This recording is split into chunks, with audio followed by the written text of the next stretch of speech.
కొన్ని కంటికి నచ్చాయని కొంటాం, కొన్ని ఒంటికి నచ్చాయని కొంటాం, కొన్ని ఆఫర్ లో కొంటాం, కొన్ని ఎవరైనా రిఫర్ చేస్తే కొంటాం. ఇప్పుడు పక్కింటి ఆవిడ షాపింగ్ చేసినా సాయం రమ్మంటది. సైలెంట్ గా ఉంటే ఏమంటది? కొన్ని కొంటాం.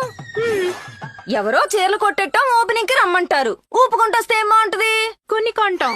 ఆ మొన్న మన కాలనీ కమ్యూనిటీ హాల్లో ఎగ్జిబిషన్ పెట్టారు.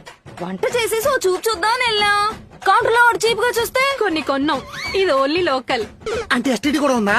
ఆ కేరళ ట్రిప్ కి వెళ్ళాం. గుర్తుగా ఏదో ఒకటి ఉండాలి కదా. కేరళ చీరలు కొన్నాం. కంచికి వెళ్ళాం. పట్టు చీరల సంచితో వచ్చాం.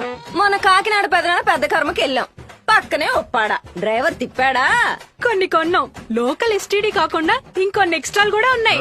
అయ్యేంటి? చెప్తా KG sale, closing sale, clearance sale, ఆషాఢ సేలు, బిగ్ బిలియన్ సేలు. చాలు. కట్టుకోవడానికి ఒక్క గుడ్డ ముక్క కూడా కొనుక్కోరానే మీరు? ఆ పర్పస్ కి సెపరేట్ షాపింగ్ ఉంటది కదా.